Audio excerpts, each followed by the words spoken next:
Doklam issue, China's Xi Jinping has a PLA problem. The Doklam debate has missed one key element. The mutual withdrawal deal was clinched just after Chinese President Xi Jinping replaced the chief of the People Liberation Army's, PLA, Joint Staff Department. This topmost position, equivalent to the chairman of the U.S. Joint Chiefs of Staff, was created only last year as part of 11's military reforms to turn the PLA into a force able to fight and win wars. The Doklam pullbacks suggest that the removed chief, General Fang Fenghui, was an obstacle to clinching a deal with India and probably was responsible for precipitating the standoff in the first place. Fang was fired just days after he hosted America's highest-ranking military officer, General Joseph Dunford. To be sure, this was not the first time that PLA belligerents in the Himalayas imposed diplomatic costs on China. A classic case was what happened when Chinese President Xi Jinping reached India on a state visit in September 2014. 11 arrived on Prime Minister Narendra Modi's birthday with a strange gift for his host, a pre-dawn Chinese military encroachment deep into Ladakh. The encroachment, the worst in many years in terms of the number of intruding troops, overshadowed 11's visit.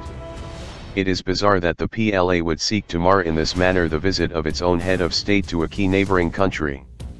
Yet Chinese Premier Li Keqiang's earlier visit to New Delhi in 2013 was similarly preceded by a 19 km PLA incursion into another part of Ladakh that lasted 3 weeks. Such provocations might suggest that they are intentional, with the Chinese government in the know, thus reflecting a preference for blending soft and hard tactics. But it is also possible that the provocations underscore the continuing disconnect between the military and the civilian leadership in China that then U.S. Defense Secretary Robert Gates had in 2011 warned about. 11's purges of generals and admirals and other reform-related actions have been designed to consolidate his authority over the PLA and ensure that it does not blindside the government. But as Fang's firing and other latest changes in the PLA leadership highlight, 11 is still working to bring the military fully under his control. During his 2014 India visit, 11 appeared embarrassed by the accompanying PLA encroachment and assured Modi that he would sort it out upon his return. Soon after he returned, the Chinese Defense Ministry quoted 11 as telling a closed-door meeting with PLA commanders that all PLA forces should follow his instructions and that the military must display absolute loyalty and firm faith in the party. He has conveyed that same message repeatedly since then, including recently on the 90th anniversary of the PLA's creation. Had civil control of the PLA been working well, would 11 repeatedly be demanding absolute loyalty from the military or asking it to follow his instructions? Under 11's two immediate predecessors, Hu Jintao and Jiang Zemin, the PLA gradually became stronger at the expense of the party.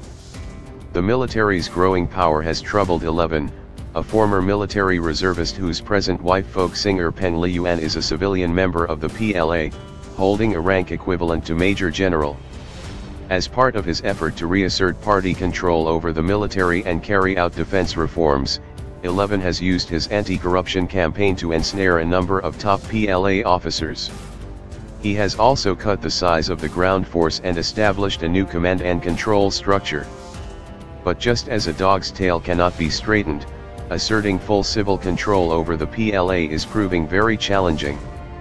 After all, the party is ideologically and morally adrift and depends on the PLA to sustain its political monopoly and ensure domestic order. The PLA, with its soaring budgets and expanding role to safeguard China's overseas interests, sees itself as the ultimate arbiter of Chinese nationalism. The structural change in China parallels what happened in Imperial Japan, which rose dramatically as a world power in one generation after the 1868 Meiji Restoration.